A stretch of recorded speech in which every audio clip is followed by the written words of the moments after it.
Hey everyone, my name is Jared Tendler, mental game coach and author of the Mental Game of Poker 1 and 2, here to help you bust one of the biggest mental game leaks, which is tilt. In this exclusive video for Leak Buster, I'm going to help you to better understand tilt, the causes of it, the common misconceptions, the myths, and most importantly, to help you develop a very logical, straightforward, and clear strategy to help you actually control tilt. Now, in order to control tilt, there's one thing that has to happen. You must be able to remain in control of your tilt at times you typically would lose it. That's the goal. That's ultimately what you are striving for. Now, quitting is what a lot of players use to try to manage their tilt. But it really is not a cure. It's just a temporary way of helping to manage the problem. But you ultimately still have a tilt problem if you're not getting in enough volume, even if you're not tilting at the tables. You still have a tilt problem because it's now affecting your profitability and the amount of volume that you can get in. And some players actually will develop a motivational problem. And I've had many clients come to me having trouble getting in the hours they need and they think it's a motivational problem, and it actually turns out that they're just quitting so often because of tilt that they actually forgot that tilt was the original problem. So quitting is ultimately a strategy that helps you to build mental muscle without pushing yourself too far, that you end up risking actually tilting and setting back your progress. It's important to realize that conquering tilt is a battle. And the purpose of this video, very simply, is to prepare you to meet that challenge and win.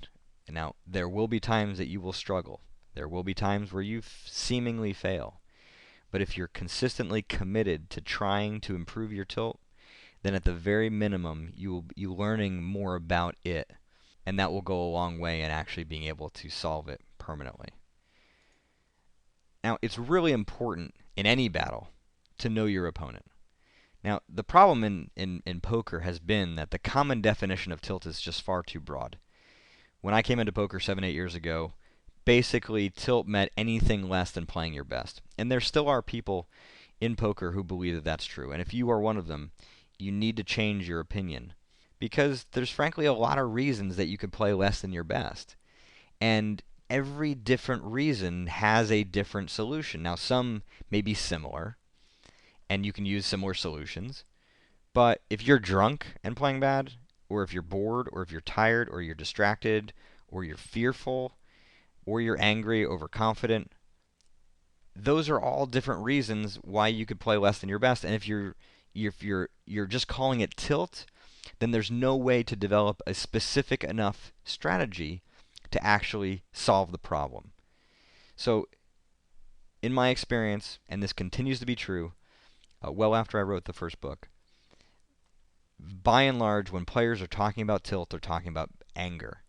And of course, it's anger along with bad play that ultimately is tilt. Now, if you could get angry and not play bad, then that's not really tilt. That's just you know, being a little bit angry. Sometimes anger actually can lead you to play better. If you've ever lost a few hands early in a session or early in a tournament where you're just not that focused or motivated yet, and all of a sudden you make a couple bad plays, you make a mistake, you lose a few hands, and you get pissed off, and that anger ends up fueling you to play really well.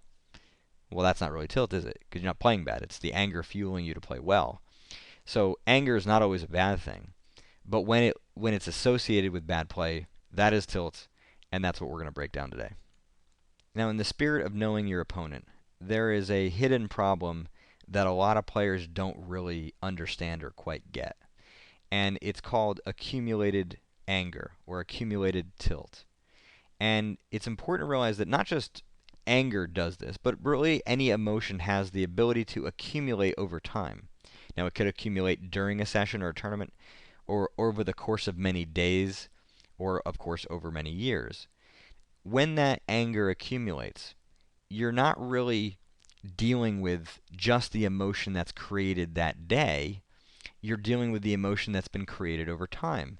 So this is one of the main reasons why running bad causes big problems for players, because the first day you lose, maybe you feel a little bit down or a little bit pissed off, but then you wake up the next morning, you feel fine, you go play, session starts out fine, and you end up winning. Well, Right, there's no real problem. But if, of course, if you lose that second day, then more anger gets created. By the third day or fourth day or fifth day, like eventually you're going to reach your breaking point where you're going to need to take a break, or you're just going to be playing so badly that you're just spewing money everywhere.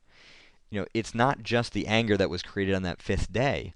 It's all of the anger from those previous days builds up to the point where you no longer can play properly.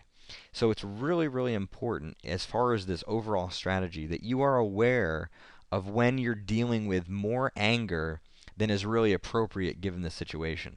Now, you may have like a really severe, like instantaneous reaction to a bad beat today. No running bad, just whatever. You were actually even having a good session, and all of a sudden, you know, bad beat happens, and you just sort of just fly off the handle. It's very likely that you're not reacting just to that bad beat. You're actually reacting to all of the bad beats that you've taken over the years. And it's that accumulation of anger and frustration about bad beats that just sparks in that moment. It's called a trigger. That bad beat triggers not just anger in you, but anger that has accumulated in you over the years. This is an X factor in being able to battle your emotion, and you're going to see more as to why that is in a few minutes. When it comes to understanding tilt, there is one very simple function of the brain that is essential to understand. Because if you understand this concept, then controlling and battling tilt is going to get a heck of a lot easier. It's not going to be easy, but if you fail to understand this, it's going to be so hard that you may actually never fix it. And the simple rule is this: when the emotional system becomes overactive, it has the power to shut down higher brain functions. Now, once your tilt reaches a certain point, then those higher brain functions are going to start to steadily decrease. In other words, you're going to lose the ability to think. And if you lose the ability to think, you cannot make good poker decisions. Higher brain function means thinking, planning, organizing, mental or emotional control. You lose those things proportionally. That's why you end up spewing when your emotions are too high, because you end up just reacting based on those emotions and not based on actual well thought out logic. Now, in my experience, I have found there to be 7 different types of tilt. If we look at all the different reasons why poker players get angry, they tend to congregate in these 7 different areas, and that's why I've named them types of tilt. Now, there may be lots of different triggers or reasons that you would tilt, but we're ultimately looking at the underlying cause of your tilt, and that's how I've categorized these different types of tilt, by the actual cause of it. Now, running bad tilt, as I mentioned, is an accumulation of anger. And generally, the anger is associated with one of the other 6 types of tilt. So, for example, while you're running bad, you might end up making a lot of mistakes. And so there's a high accumulation of mistakes and the frustration that's associated with them. And so it's that accumulation of a lot of those mistakes in a short period of time that ends up creating the running bad tilt. Now, of course, that's not all of it, because usually there's also some injustice tilt associated with running bad because of the feeling like you're not getting what you deserve. So that feeling of injustice is part of what accumulates during a bad run. And what distinguishes running bad tilt is that all of this tilt is happening in such a short period of time that your brain does not have the ability to kind of reset itself. As I said before, if you go to bed, wake up the next day, and you feel fine, and then of course you don't run bad or you don't make a lot of mistakes, then that running bad tilt is not going to take shape, because you're going to win, you'll feel better the next day, and you move on. But as it continues over time, the brain doesn't have the ability to digest all of that emotion, and so the running bad tilt begins. Now, injustice tilt, as I began to mention here, has mainly to do with a feeling like you're not getting what you deserve. And there are many reasons for that, one of which is poker players tend to be really, really bad at spotting good variance or good luck. Really good at spotting bad luck, and so what happens is over time, there's almost like a tilting that occurs in their perspective, where they just see more bad luck that they're getting and don't see the good luck. And in some cases, it's harder to spot good luck, especially if you're a proven winning player. You're not really going to take many bad beats. You're not really going to get many bad beats. Like you're going to be the one on the receiving end of them. So it's going to feel like you're getting a disproportionate a number, which should happen. If you're bad beating other players a lot, then you might need to check Leakbuster to see where else your game is lacking.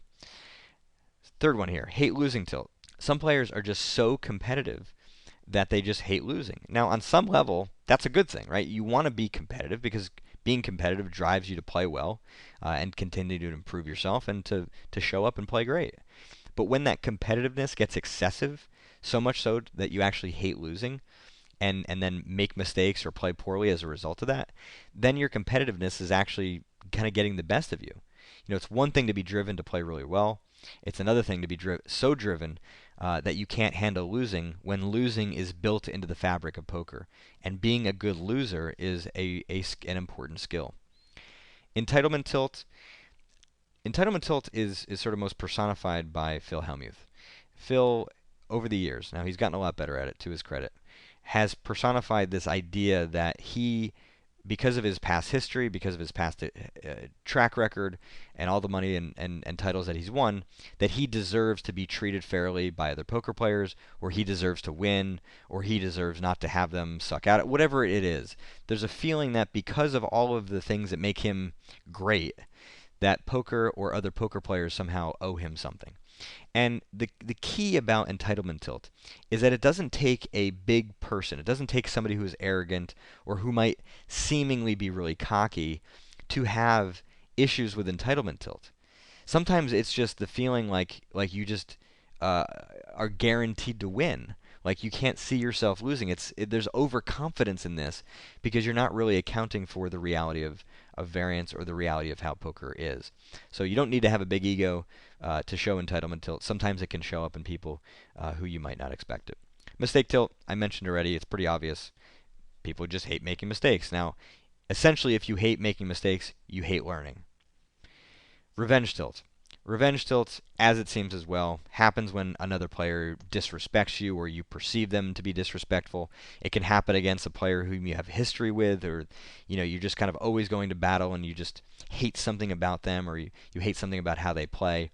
And of course, that revenge can sort of be sparked just by even hearing their name. You're not even playing poker, you're not even sitting next to them.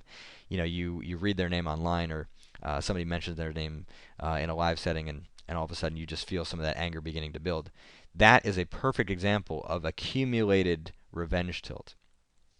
Desperation tilt is the most severe form of tilt, and it's also the type of tilt that is closest to having a real gambling problem.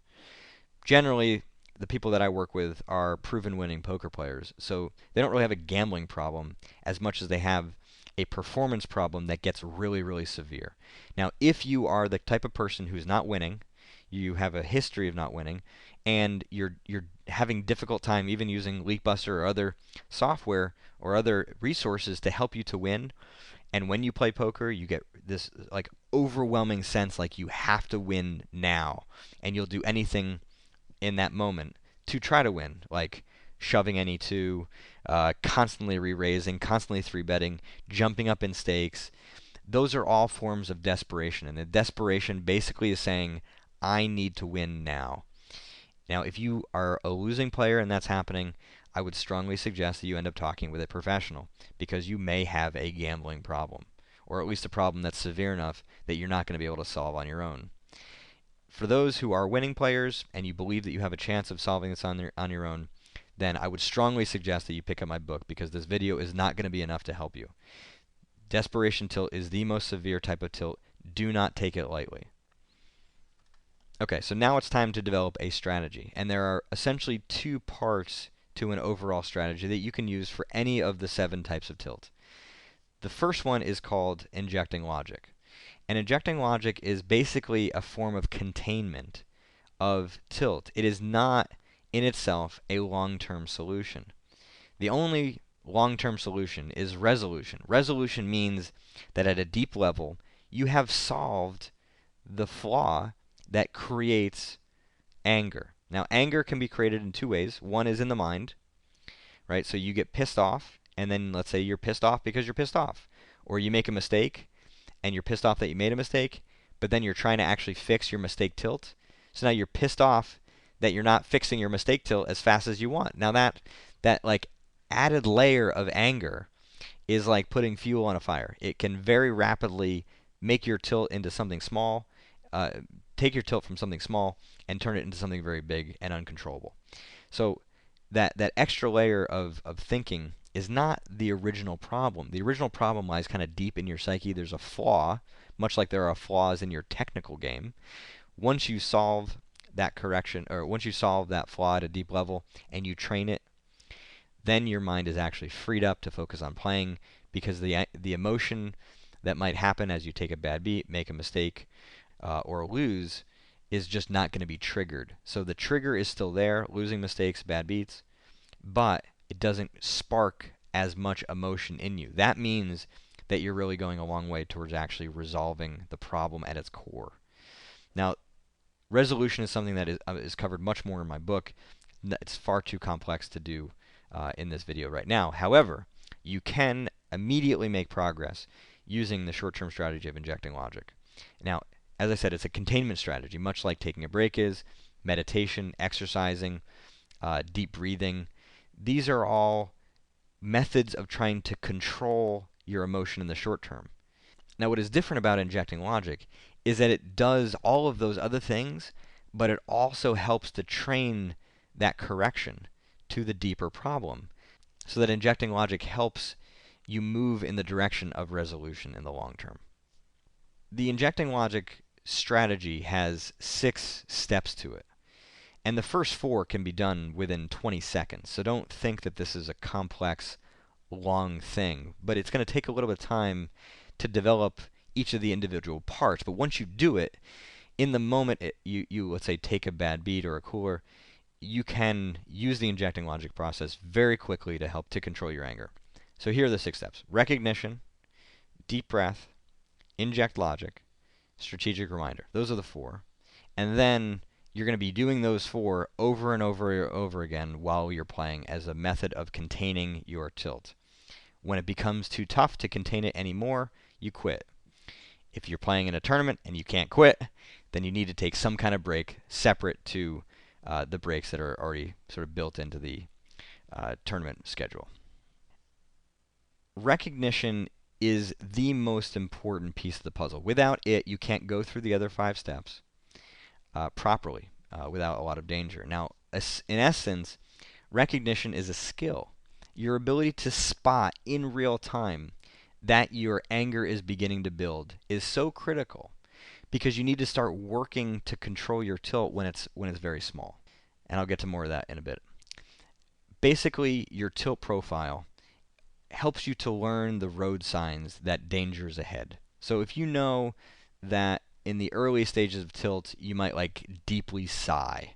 You know, you just got coolered again, you have injustice tilt, and there's the sigh of like, oh my god, not again, right? But it's still minor, it's not a big problem. But if you let it go and more of this stuff happens, then it's going to turn into something bigger. So that is an example of a sign. Now you might feel heat in your head. You might, clench your fists. You might start kind of nervously tapping your foot. You can maybe kind of feel your chest kind of move in. If they're playing online, your face might be closer to the screen, or if you're playing live, your face might be kind of more over the table. You might be staring down your opponent. You might feel your mind beginning to kind of move a little bit quicker. You might have specific thoughts, swears, whatever it is. You're basically looking for the causes of tilt, which are called the triggers. It could be a bad beat, losing to fish, etc. And also how you know you're on tilt. These are the signs, right? So we're talking about thoughts, physical sensations, or the actual emotion, like feeling frustrated. You're going to feel it in your body somewhere. You're going to feel it in your head. Wherever you feel it, you're trying to, in essence, identify all of the details of your tilt, including the point at which your play begins to get much worse. This is your breaking point or your threshold where you're no longer going to be able to think quite as clearly. Ask yourself these questions, like what do you say to yourself or out loud? What is the first sign that you're on tilt? How does your body react to tilt? And try to note differences of those 3 things based on the level of tilt. So when tilt is small, what do all those three? What are the answers to all three? When tilt is starting to get close to your threshold, what are the answers to all three? When tilt is much more severe, what are the answers to all three? Put that together in a tilt profile so that it will be easy for you to kind of prepare ahead of time. Because ultimately, as I said, recognition is a skill. And being able to recognize takes training, just like developing any skill. So prepare ahead of time your tilt profile, read it, review it, and then as you play, take more notes about it so you can keep kind of adding to it and make it very, very clear. Now, there's one thing that is critical here. Recognition does not equal control. Recognition equals the potential to control.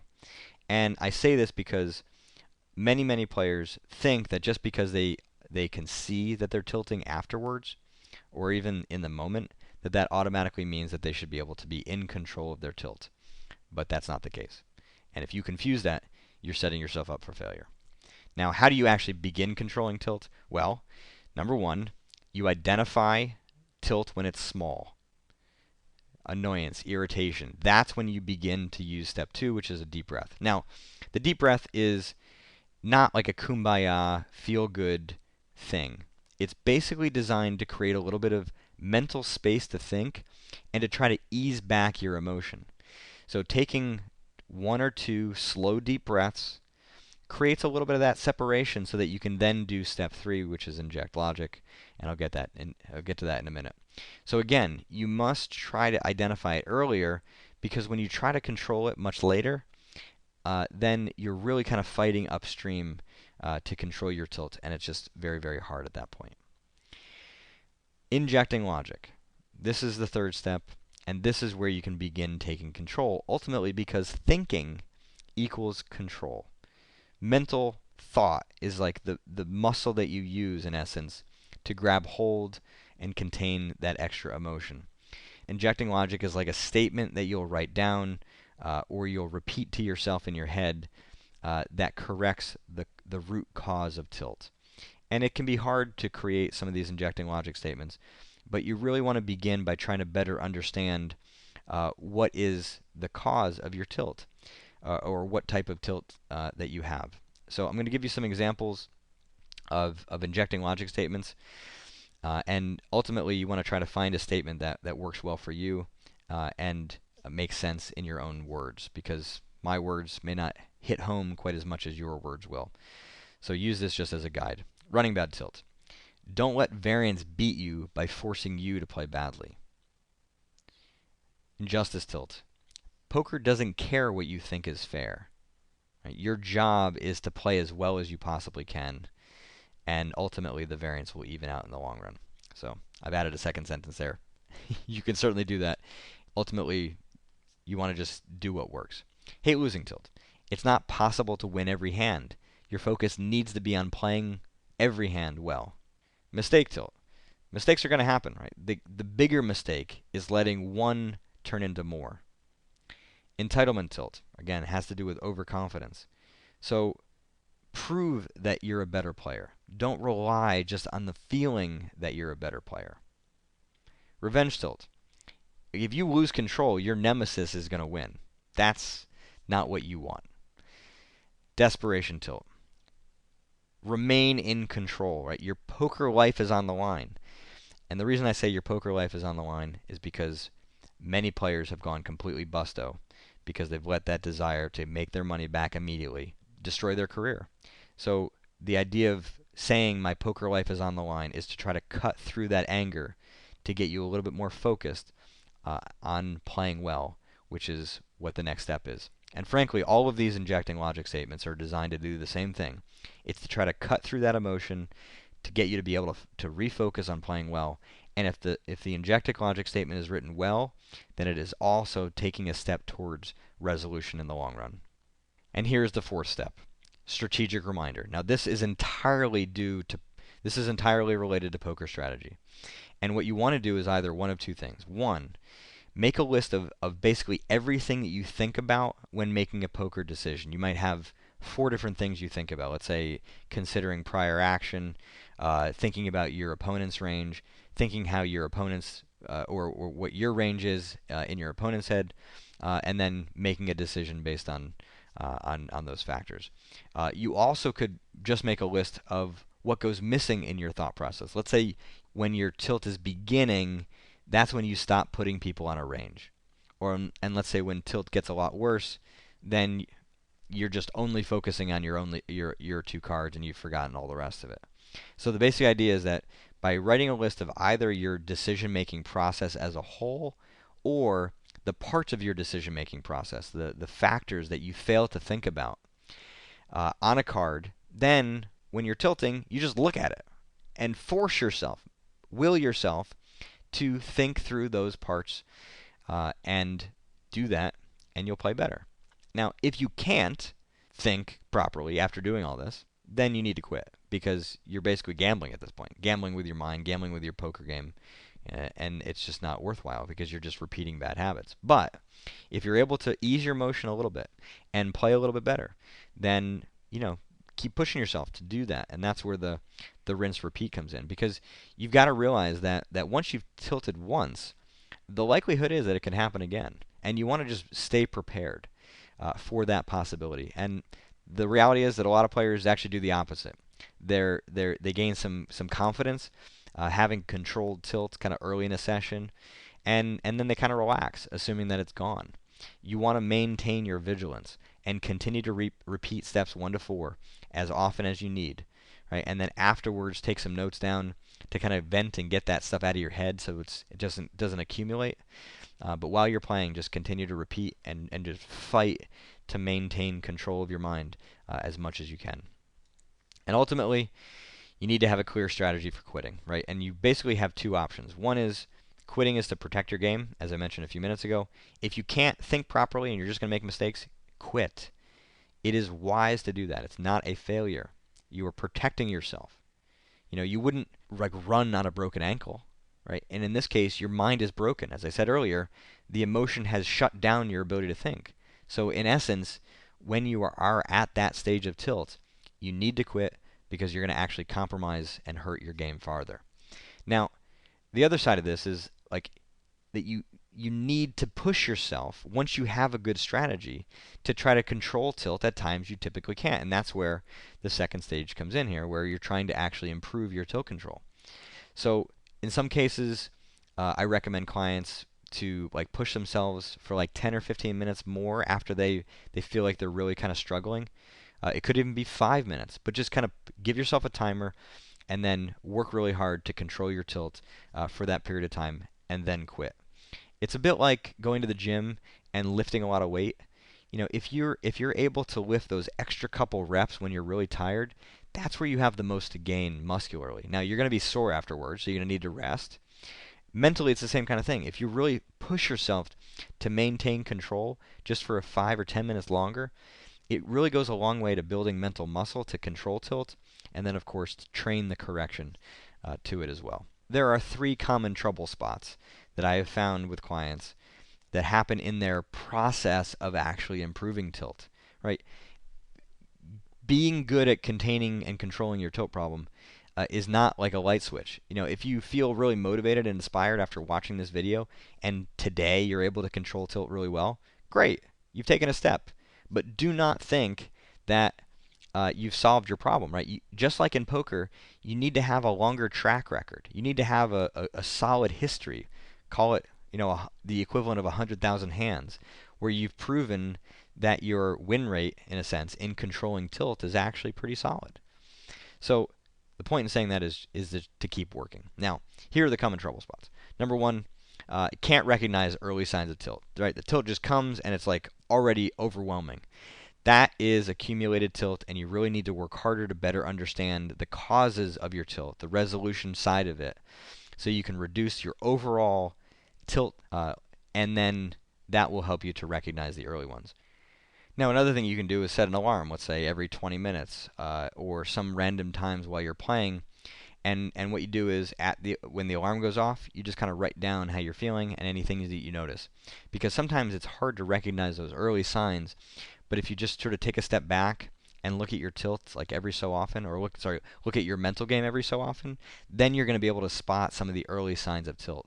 The other thing you can do is have a friend watch you play and just kind of keep an eye out for those early signs. But they're very, very critical to identify because, again, the earlier you spot tilt, the easier it is to control it. As I mentioned, accumulated tilt instantly overwhelms your mind. When that happens, it can be easy to think that you've failed. You have failed to contain a monster. That's what accumulated tilt is. So you've got to really, really work hard to process, digest, and understand what the tilt that is building each day. That's why in my books I recommend going through a cool down to kind of help to digest the frustration or the anger that has built up that day, but also to understand the source of the old tilt as well. And of course, the last one is not understanding the cause of tilt. Such a critical component. If tilt is fairly simple, if you're able to solve your tilt problem entirely using this video, then your tilt problem was not that major, right? Most people are going to need more, and that's where my books come in, and that's what I recommend. Now, The Mental Game of Poker is the definitive book on tilt because there are literally 100 pages dedicated just to it, and I go into great detail about all 7 types of tilt. And plus, there are many other pages in the book that have to do with learning, which is also a big source of tilt as well. Now, you can get the book on ebook, softcover, pretty much everywhere where books are sold. But you can also get the book for free on audiobook. So if you're a little hesitant about buying it without really understanding it, is there? Go to jaredtendlerpoker.com/free, and there's information there on how you can get the audiobook for free. That is all I have for you today. I wish you all very well in your attempts to control tilt. And believe me, right, tilt is solvable. You just got to work hard and have the right information.